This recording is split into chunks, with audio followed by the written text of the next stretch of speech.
Greetings, dear ones. I am Kryon of Magnetic Service.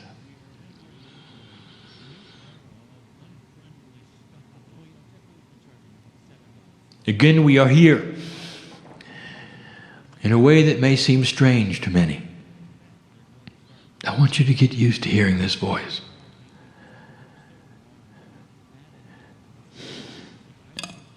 I want you to understand the reality that is here. You would ask yourself, human being, is this real? You might say, Kryon, I'm having a hard time believing that you're really channeling and that the voice comes from the other side of the veil. It's so difficult. If that's what you're saying today, human being, I will say, blessed are you.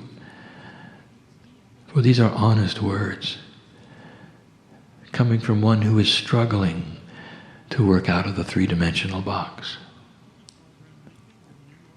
And what happens is that slowly, if you ask the right questions of your own self, of your own belief, of your own psyche,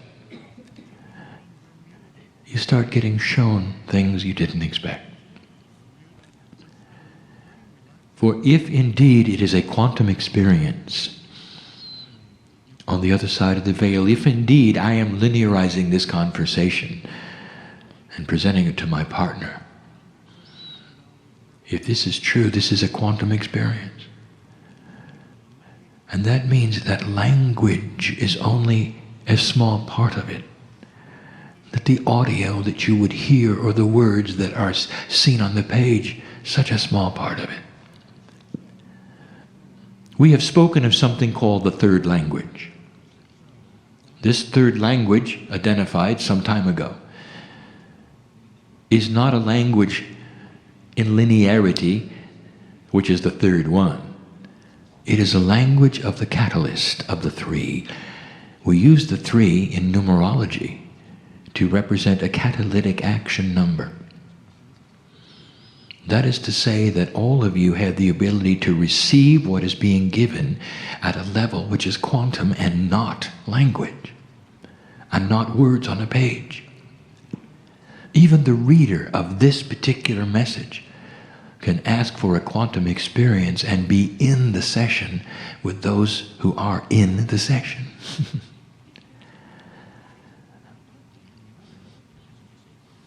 Art and music. We've told you that they are quantum. We have told you how you could go into the Louvre and watch a painting. That you can immerse yourself so completely that you can see and feel the artist creating it. That you become one with the creator of the painting. So much is there that is not for the human eye.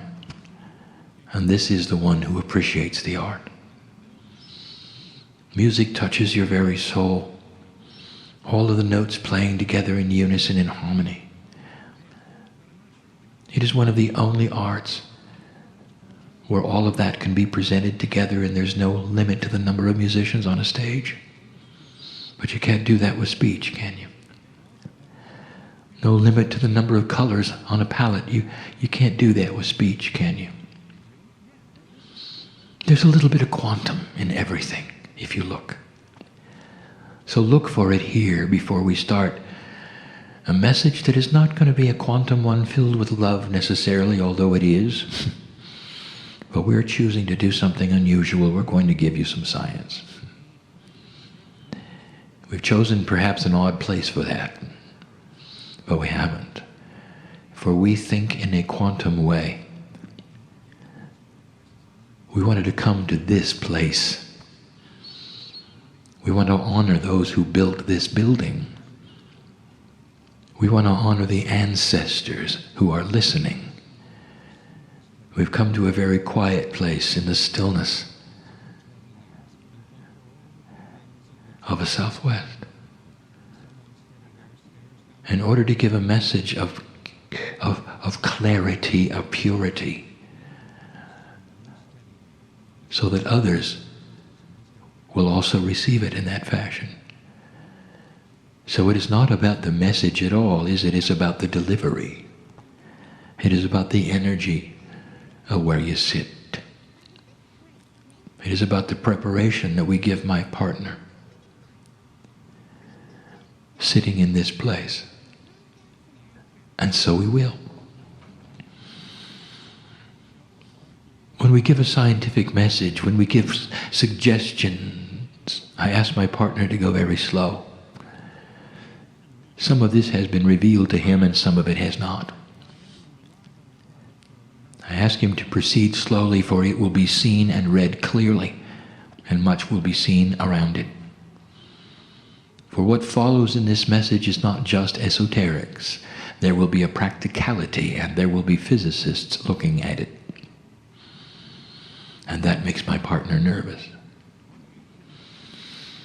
It is not going to be complex. For even the one sitting in the chair who doesn't understand science will still receive what they need to receive through the third language, and will understand why these things are being given. And all through this, the entourage which is poured into this place, which represents the ancestors of all of you, resounds even with the builders of this building, of the consciousness that allowed it to be planned so many years ago, for the display of ceremonies that it has on a regular basis, and what that means to the earth and the land, to continue to hear the ancients giving the sounds that they have given for so long. All of this wrapped into this building, into this place where my partner gives a message of science. Not necessarily a long one, but one which you have to hear.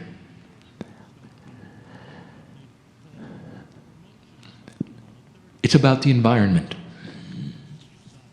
And let us start with assurance. Let us review one more time that what you are seeing in weather changes on this planet you have not created by yourselves with human effort. What you have called global warming is not global warming at all.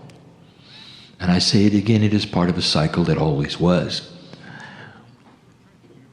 The North Pole has melted several times and come back several times. It is a waxing and waning. The water evaporation cycle, it has been here before. It is here sooner than expected, and that is alarming. If you were to ask Gaia, the actual energy of Gaia right now to come into this place, Gaia would give this message: humans have not caused this. Could it be any clearer? And I give you this information so there would be no alarm sounded of things that you would have to change drastically and dramatically. Now, at the same time I would say that, I would say this: there is a mandate to change your energy. What you put into the air is significant, for it is a hazard to your health. What you put into the air hurts humanity, not necessarily Gaia. Gaia is more resilient than you think. Gaia adjusts in ways you don't expect. Gaia takes care of Gaia. Clean up the air, and you will live longer. And that is one of the subjects of today. It's going to get colder. That's one of the subjects of today. You're going to need more energy. That is the subject of today. And we have given you the steps of creating energy easily. And we've given you advice in the past. And one of them we wish to revisit. For it's time for you to think out of the box of three-dimensional when it comes to some of the things that we have discussed with you. You think in a straight line. You don't think past necessarily certain things that you assume. At At the same time I give you this information, I will also tell you that this particular information is already known on the planet. It is the way of it. We do not give you something that has not already occurred to a human being. Free choice is what we have told you is the operative word, even in science. This must have occurred, and a human being must have had a situation where they're actually aware before we will give you a message like this. And the reason we do it is because one human being aware sometimes could do nothing about it. But the thought is given. When these thoughts are given to humanity, they normally land on the planet in more than one place. That is to say, epiphanies of discovery happen all at once, usually 3 to 4 times, in order to assure that they will not be lost. And so I am going to add this voice. There is tremendous energy available from the earth for free. It is not free energy, for you have to build an extractor to get it. But it's everywhere. Absolutely everywhere. It is called geothermal energy. And it goes like this. Below your feet, not very far, not really. It's hot. Hot enough for you to drill down and create steam. If you can create steam through natural process of thermal energy of the planet, you can drive turbines and create electricity. That will create heat. There are other ways to create heat as well, using even the geothermal heat itself. You're fond of steam engines, and you've been using them very, very long time, and you continue to. Today's nuclear reactors are simply very, very expensive steam engines. For you heat water, you create steam, and you drive turbines. So we are giving you something to think about. For nuclear power, as good as it is not clean. There is a side effect. And you know what it is. For there are waste products which are dangerous, and you know this. As clean as it is, there is still something you have to dispose of. Geothermal, there is no thing you have to dispose of. But it is dangerous. And now we open the discussion. If you can drill approximately 5 kilometers down, you will find enough heat. Now 5 kilometers to you is not that far in a straight line along the surface of the earth. Many of you walk that distance to school and work. It's not that far. But if you're going to drill down technically, it becomes difficult and dangerous. Not just dangerous for the driller, but dangerous for the planet. On the way down through the crust of the earth to the 5 kilometer mark, you go through pockets that you might know are there, releasing gas perhaps, releasing fire perhaps, releasing water perhaps.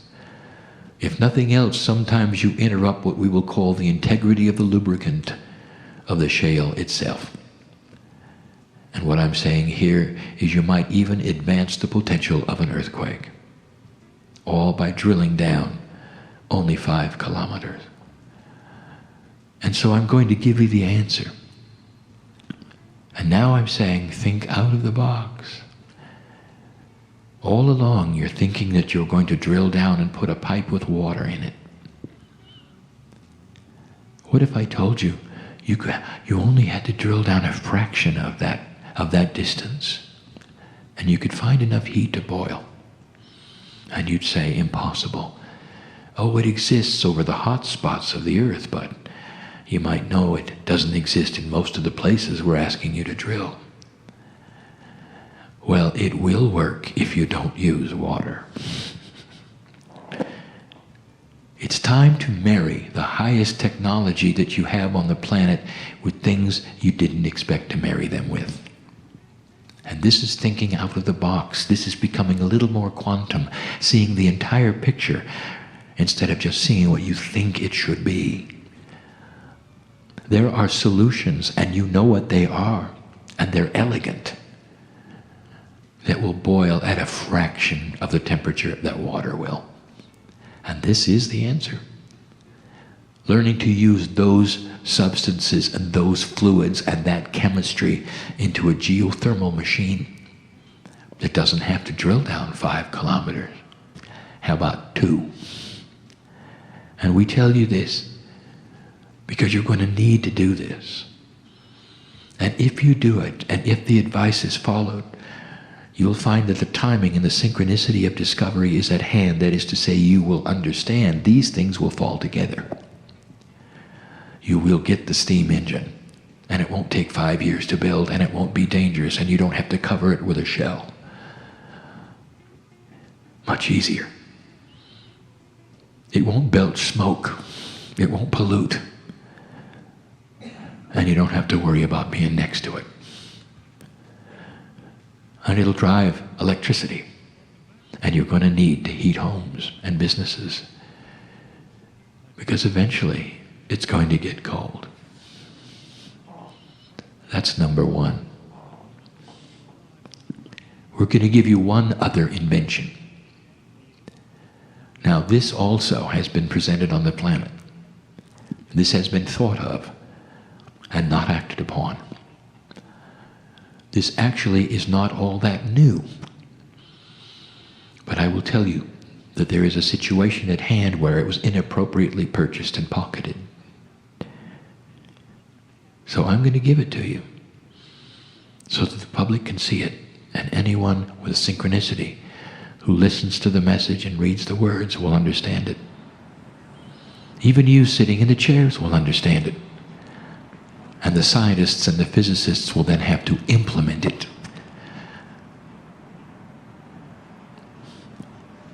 The resource that this planet is going to need the most, as the population grows, as the weather changes,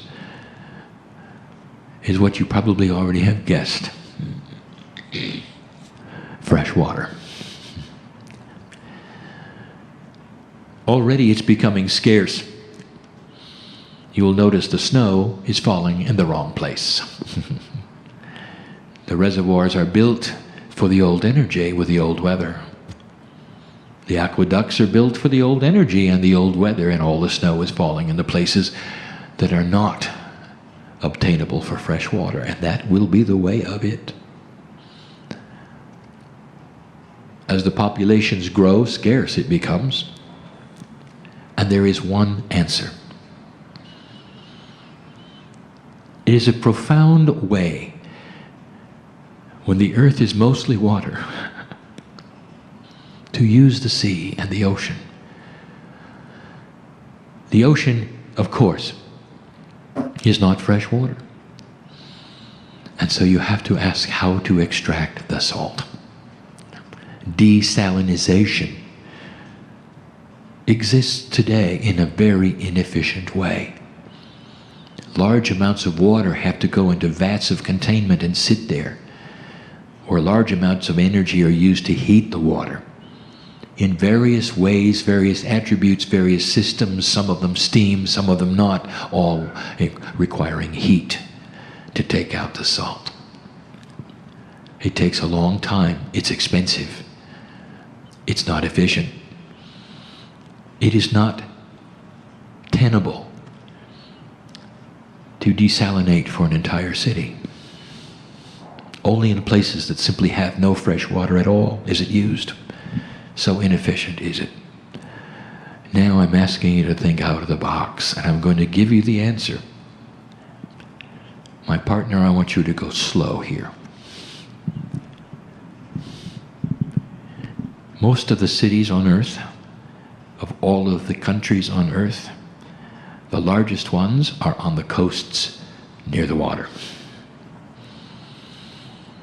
This is because over time, those coastal areas were the places where trade could happen with ships and ports. And so you end up with the largest cities being on the ocean. It's a good place to start, is it not? To give water for them from the source which they can simply look at and use. The answer is not that difficult, but it requires something that has not been thought of, really. The highest technology you have today has to do with the smallest of the small. You call it nanotechnology. That which is extremely small, even taking form as what you would call robots, that could be inserted even into the bloodstream, perhaps even to seek out and kill disease. That's how small the nanoparticles are. You're making them intelligent through chemistry, through logic, through electronics, and cleverly you find that they can do many things.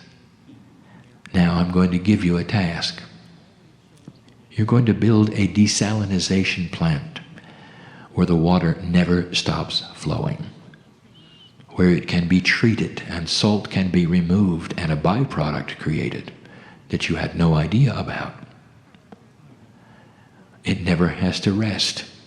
It never has to be cooked. There is no heat involved at all.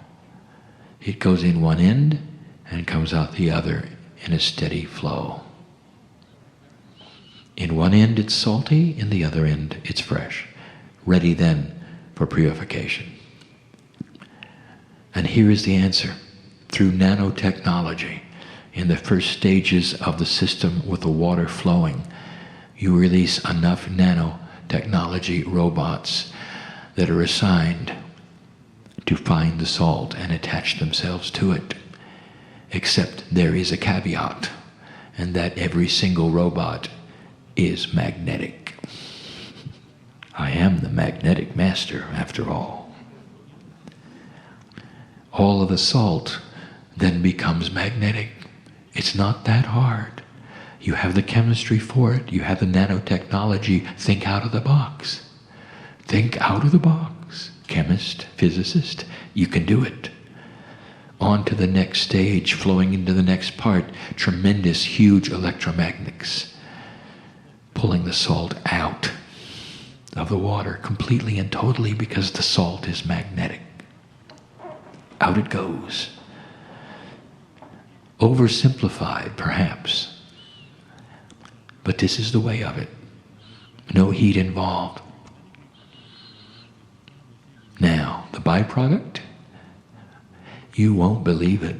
Oh, and it will be controversial when you discover it. Magnetic fields applied to water often creates water that is quite healing. Do you see where this is going? What a device that might be. It will be quantum, you know, because it uses magnetics. And this is what we wanted to give you today. This is what we wanted to have recorded today. In this way, that you might hear it. There is so much more. And just in closing, I will tell you what we see in the future, and we're not going to give you a time frame, for there is none. This information I'm about to give you can be 2 generations away, maybe 3. But it all has to do with quantum invention. Physicists, listen, I'm going to give you something you already know is possible. It is another field of science that flies in the face of everything 3-dimensional you've ever learned. Humans are funny. Even in the highest math and geometry you have, everything is defined in a straight line. Everything defined in a straight line. A circle is an infinite number of straight lines. That's funny. It's almost as though a circle didn't exist in nature. And the human has to straight line it for it to exist. Interesting, isn't it? I'm just giving you the bias. Bubbles have always been around. They're beautiful, you know. They're natural, you know. The circle is a natural occurring event in space as well. What you don't know, and you may suspect, gravity and magnetism all bend. They don't go straight. They never have. What about light? It doesn't either when affected by the other two. That ought to tell you something. Nothing is really a straight line at all. The only straight lines around are in the brains of the humans.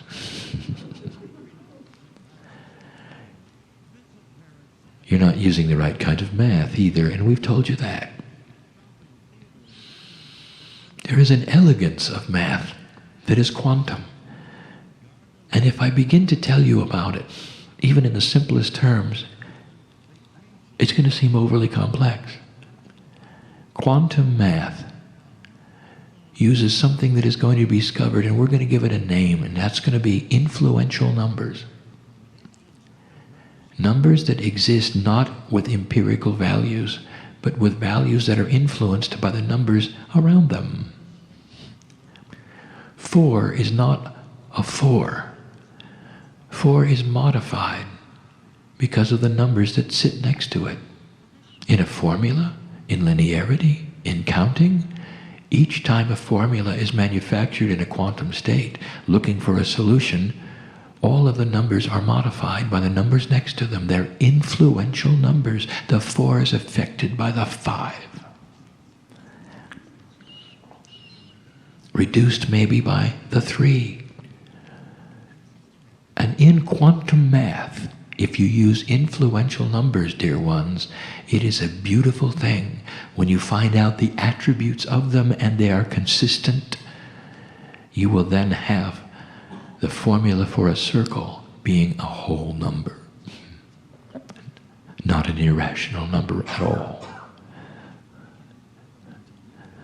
It won't be pi. It'll be pi solved. We ask the physicists to work it backwards if you have to get a whole number of pi. That'll give you a hint at what has to be done. Imagine mathematics with influential numbers, where each number is not empirical, but influenced by the one around it. I'm giving you high math now. And here's how it's going to serve you. Because when you start to understand it, you're finally going to understand what I'm going to call the holy grail of physics. That's a human term. In your straight line thinking, in your bias, you have all of your 3D formulas, don't you? And when you look at the basis of physics, you talk about those things which have mass. And in those things which have mass, you've even figured out atomic structure and density, all those things. And you think they're static, don't you? You think there is a formula that is for everything. If it has so much mass, it weighs so much in a certain atmosphere, a certain gravity. You've got it all figured out. And I will tell you that all of those formulas are 3D. And as soon as you become quantum with them, they all stretch.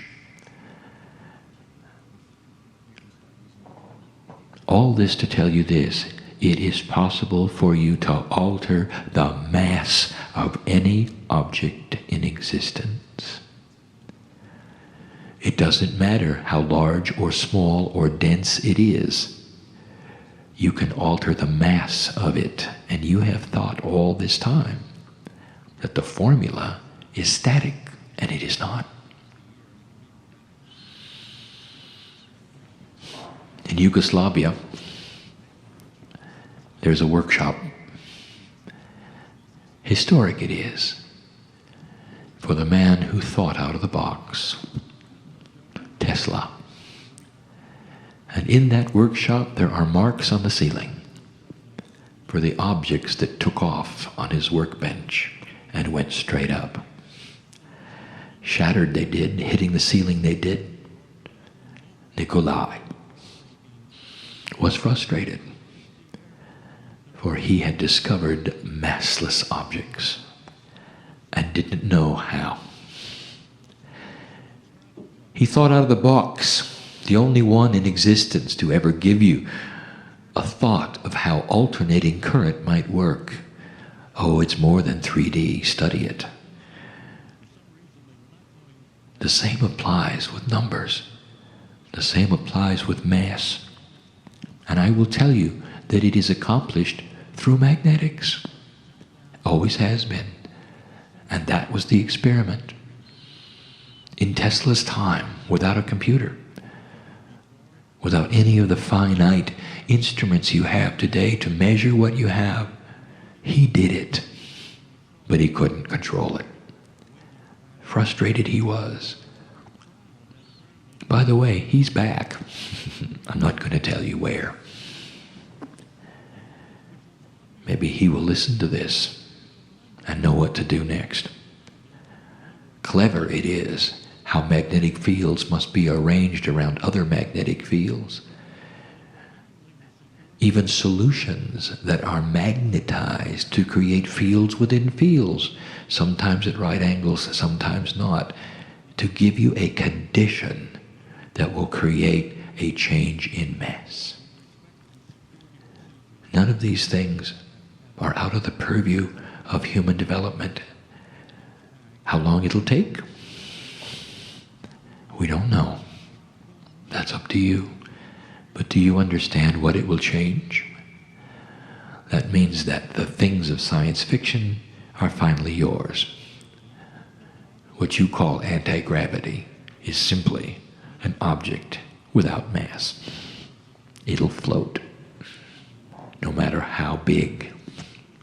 It's doable. It's in all of your science fiction movies. Maybe it's time to implement it. Kryon, why do you give us these things? And with this we close.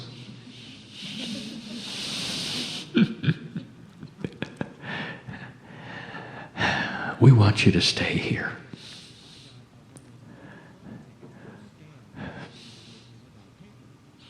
Give it in love. We want you to stay here.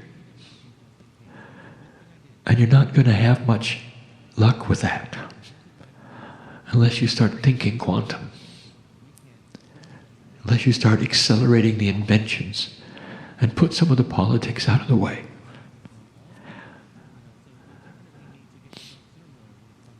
For the countries which must do this are the ones that have the highest technical abilities. And they also have the highest influential structures that are in the way of it all. It is time for the population to understand this and turn the physicists loose and not strap them with those things that are difficult with burdens. And maybe you don't know what I speak of, but they do. Because we want you to stay. In the process, there will be life extension. In the process, there will be epiphanies. In the process, you might even find that this message was accurate and true. And then you've got a puzzle, don't you? Physicists, if you're listening to this, you've got a puzzle. Because who is it who is speaking from the other side of the veil, giving you information that is true and real and scientific? At some level, you're going to have to say, it's the piece of you. At some level, you're going to have to admit that the spiritual and the sciences have lied, and that the creative energy that created the earth and the magnetics and the gravity and all of the things you study is a piece of you. And maybe then you'll open up. And the things that you wish to have invented, all you have to do is open the box, because you already were there and you helped in their creation. How about that one? It all has to do with the puzzle. Is this real or not? Is Kryon real or not? Is love real or not?